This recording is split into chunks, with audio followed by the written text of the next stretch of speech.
नमस्कार दोस्तों। बढ़ते कदम अब न रुक पाएंगे।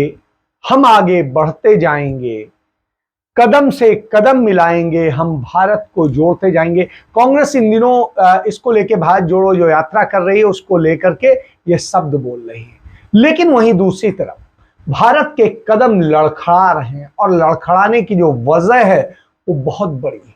भारत का जो व्यापार घाटा है वो लगातार जो है बहुत बुरी तरीके से घटता जा रहा है।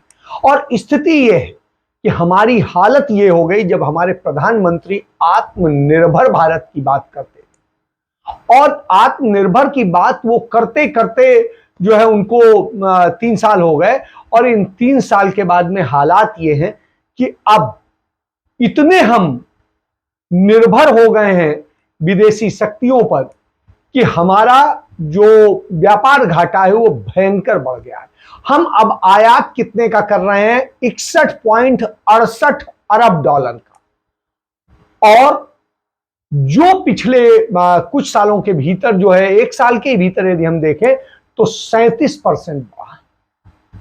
और जो हमारा निर्यात है वो 33 अरब डॉलर का है, जो 1.15% और घट गया है।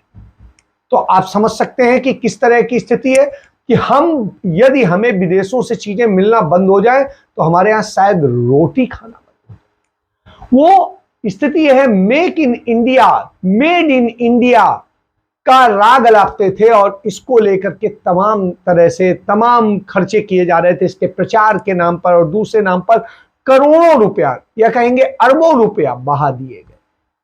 लेकिन आज स्थिति क्या है? वोकल फॉर लोकल और ये सब जो है सब धरे के धरे रह गए। आत्मनिर्भर भारत खत्म होता जा रहा है। हमारी निर्भरता इतनी ज्यादा बढ़ती जा रही है कि हम बगैर विदेशी आयात किए हम रह नहीं सकते। तो यह स्थिति है हमारी। तो 2 गुने से ज्यादा व्यापार घाटा जब बढ़ गया हो तो आपको सोचना पड़ता है। अगस्त 2021 में कितना था? 11.71 का जो है अरब डॉलर का था, और अब जो है 28.68 अरब डॉलर का व्यापार घाटा हो गया है। तो मतलब जो 11.71 अरब डॉलर का व्यापार घाटा था वो 28.68 अरब डॉलर का हो गया है। तो यह स्थिति है 1 साल के भीतर के अंतर आया, और 1 साल में जब यह हुआ हो तो आप समझिए क्यों ऐसा हो रहा है। क्योंकि हमारी शिक्षा बर्बाद हो गई, हमारी सेहत खराब हो गई, हमारी व्यवस्थाएं खराब हो गई, और हर जगह भ्रष्टाचार, बेईमानी, अनियमितता साफ दिखाई देती है, और जनता को तोड़ने की बात होती है। जनता को आपस में भाई को भाई से लड़ाया जाता है, परिवारों को परिवार से लड़ाया जाता है, और समाज को लड़ाया जाता है, सबको बांटा जा रहा है।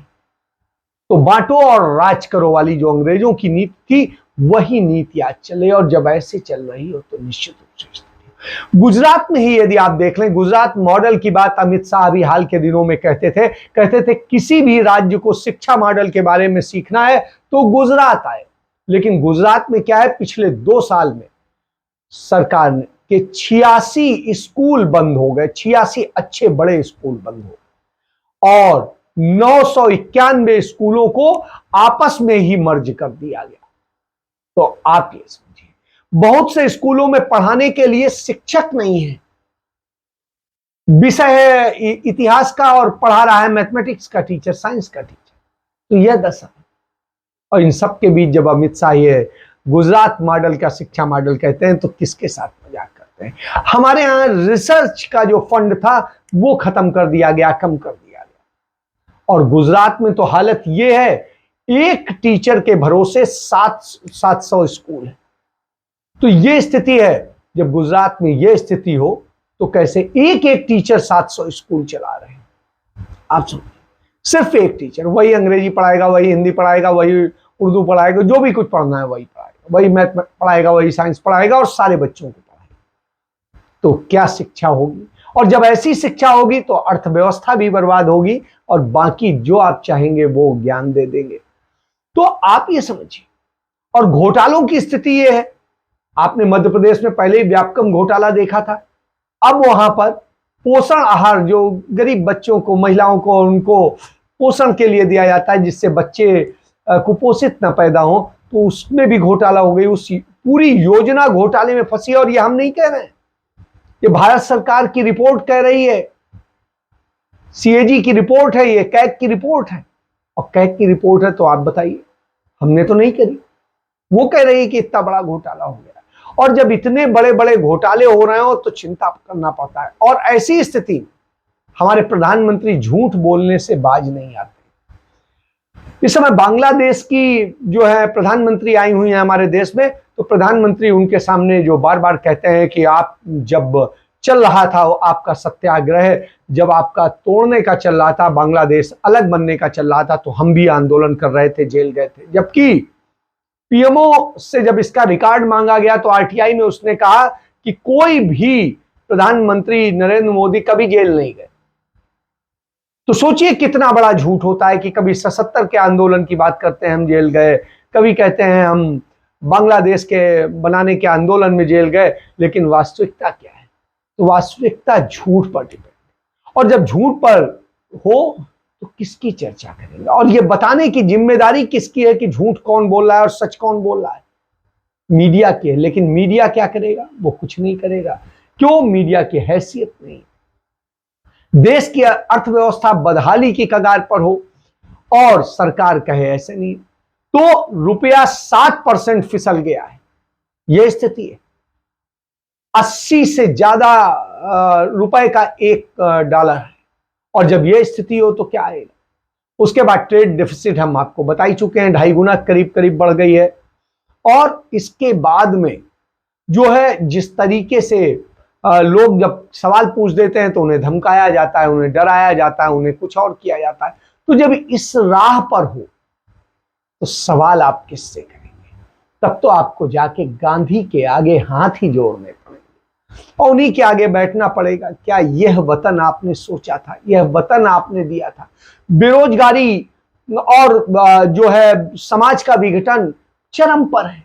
और स्थिति आप देखिए, क्या कहते हैं, जो सीआईएसएफ होती है, सीआरपीएफ होती है, वो राजकीय और राष्ट्रीय चीजों की धरोहर की सुरक्षा करने के लिए होती है। तो हमारे एयरपोर्ट शायद अब राष्ट्रीय धरोहर नहीं रहे और वो औद्योगिक प्रतिष्ठान नहीं रहे, तो इसीलिए उनसे 3000 से अधिक जो हमारे सीआईएसएफ के मुलाजिम थे, जवान थे, अधिकारी थे, उनको हटा दिया गया। और उनको हटा के उसकी सारी चीजें अदानी को सौंप दी गई, क्योंकि एयरपोर्ट पहले ही अदानी को सौंपे जा चुके हैं। तो अदानी को सौंपने से क्या हुआ कि अब चेकिंग भी वही करेंगे। तो अभी तक जो है सीआईएसएफ जो चेकिंग में पकड़ लेती थी कि कहां से ड्रग आ रही, कहां से क्या आ रहा है, कुछ आ रहा है, तो अब उसका झंझट खत्म हो जाएगा। तो अपने लोग हैं, और जितने सीआईएसएफ के थे उसके तकरीबन जो है 45% कम लोग रखे जा रहे हैं, 1900 कुछ लोग रखे जा रहे हैं, और थे करीब 3100 के आसपास। तो आप समझिए कि ये खेल है। इसके बाद देखिए, देश के अंदर बेरोजगारी चरम में है। 1 करोड़ सरकारी पद जो है, जो सेंक्शन पद हैं, वो खाली पड़े हुए हैं। और धीरे धीरे उसमें वो नियम होता है कि इतने साल तक ये खाली रहेंगे तो खत्म हो जाएंगे। तो वही हो रहा है।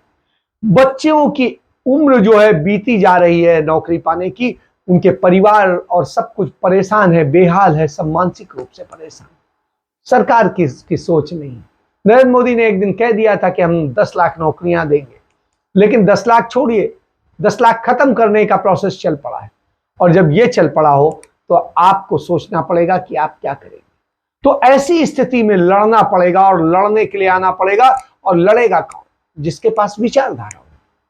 तो सीआईएसएफ किसकी रक्षा करेगी? जाके आरएसएस की करेगी। आरएसएस हेडक्वार्टर पे लगा दी गई 1 सितंबर से सीआईएसएफ। क्यों लगा दी गई? क्या आरएसएस का दफ्तर कोई औद्योगिक वो है? वो तो औद्योगिक प्रतिष्ठानों की सुरक्षा के लिए, और वो भी राजकीय की। लेकिन आपने इसके पहले अंबानीज की पूरी रिफाइनरी की सुरक्षा सीआईएसएफ को दे दी, और बहुत सारी चीजें। तो इस तरह की चीजें आपके सामने हैं, और ये हम नहीं कह रहे हैं। आप तो ये कर रहे हैं, आप जो कर रहे हैं वो समझने की जरूरत है। आप तो विघटन कर रहे हैं और उस विघटन के असर सब जगह दिखने लगे हैं। पंजाब में अभी 4 तारीख को क्या हुआ, पंजाब में सांप्रदायिक तनाव इस तरीके से हो गए, निहंगों ने ब्यास डेरे के उधर पर हमला कर दिया, खूनी संघर्ष हो गया और तमाम तरह तरन तारण में चर्च में जाकर के तोड़फोड़ करी और बहुत सारे, पटियाला में आपने देखा ही कि हिंदू जो है, जो मंदिर है काली मां का मंदिर, उसमें जो है खालिस्तान जिंदाबाद के नारे लगाते हुए लोग घुस गए थे। तो अब ये जो अभी नहीं हुआ था बड़े लंबे अरसे से, अब फिर से वही होने लगा है, फिर से एक बार जलने लगा है और पंजाब को जलाने की कोशिश हो रही है।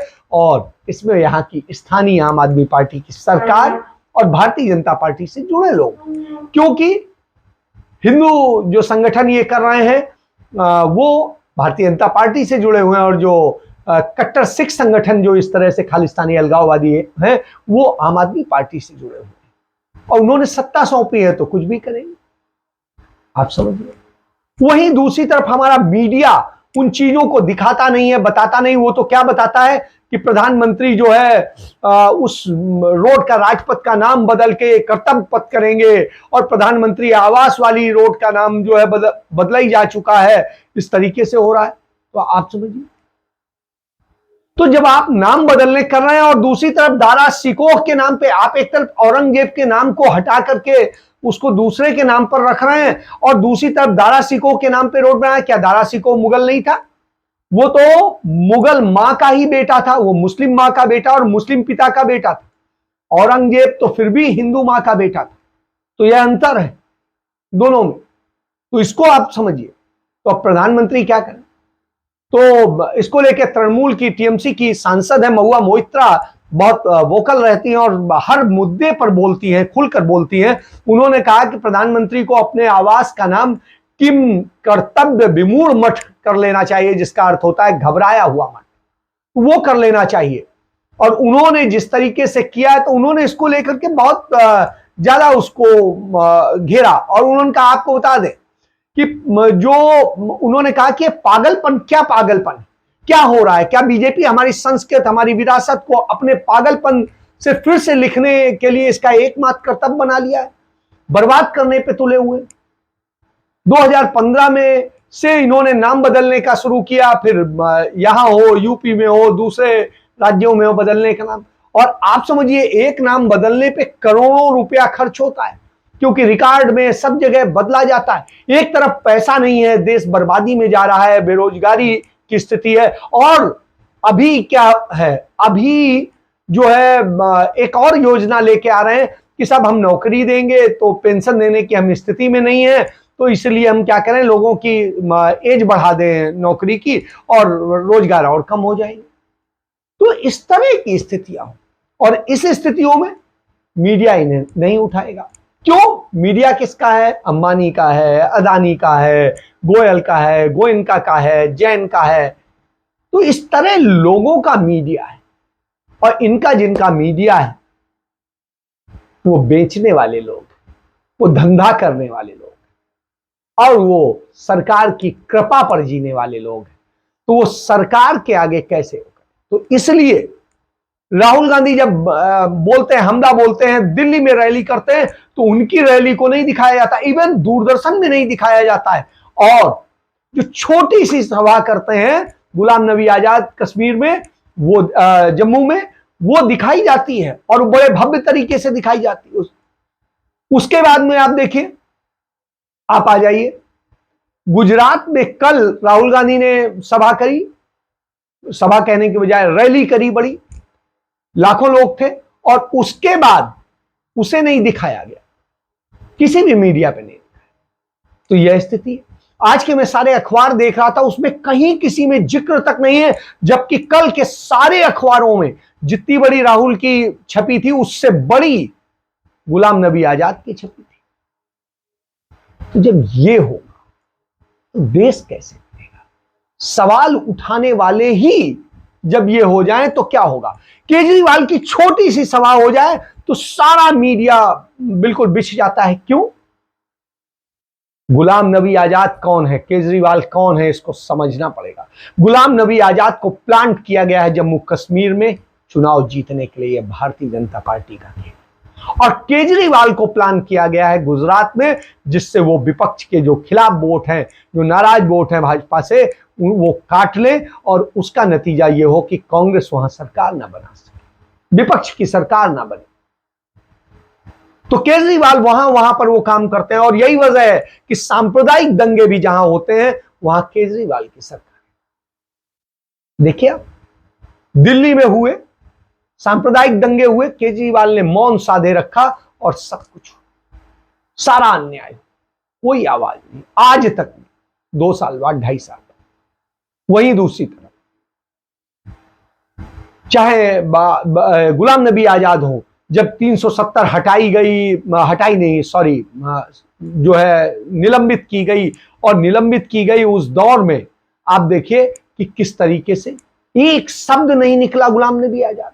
और आज क्या गुलाम नबी आजाद कर, किसकी पैरवी कर? यदि वो भाजपा के साथ शामिल हो जाते तो भाजपा को उतना फायदा नहीं देते, वो अलग पार्टी बना करके ज्यादा बड़ा नुकसान करेंगे। और वही खेल कर रहे हैं, उसी के लिए वो उतारे गए। उसी तरीके से आरएसएस ने एक अलग पार्टी बना करके जो दे दिया केजरीवाल के रूप में, अब वो वही कर रहे हैं, क्योंकि बैकग्राउंड तो सभी का इनका हाफ पैंट ही है, तो आकर के अब वो वही खेल कर रहे हैं। तो इस तरह, और इसीलिए उनकी छोटी छोटी सी उसको दिखाया जाएगा, सभाओं को दिखाया जाएगा, एक हॉल में होने वाली उसको दिखाया जाएगा, लेकिन राहुल गांधी की इतनी विशाल रैली को नहीं दिखाया। वो इतना बड़ा वहां पर घोषणा करते हैं, 8 वचन जारी करते हैं कि हम क्या क्या करेंगे, उसको नहीं दिखाया जाएगा। क्यों? क्योंकि यही तो खेल। तो मीडिया चारण कर रहा है, चाटुकारिता कर रहा है, और उस सत्ता के चाटते हुए भूल गया है कि लोकतंत्र से उसका अस्तित्व है, और यदि लोकतंत्र ही ऐसे बंधक होगा तो क्या होगा। इसका उदाहरण पाकिस्तान में देखने को मिलेगा, क्योंकि कल पाकिस्तान में 2 चैनलों का प्रसारण बंद कर दिया गया, कोई आवाज नहीं। क्या कर लेंगे आप?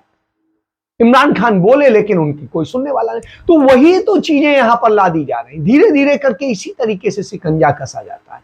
वहां इतने सालों में बर्बाद किया गया, यहां पर अब 8 सालों से यही काम चल रहा है। पहले अविश्वसनीय बनाया, फिर ये बनाया, और इसके लिए मैं किसी और को दोष नहीं दूंगा, मीडिया खुद भी दोषी है।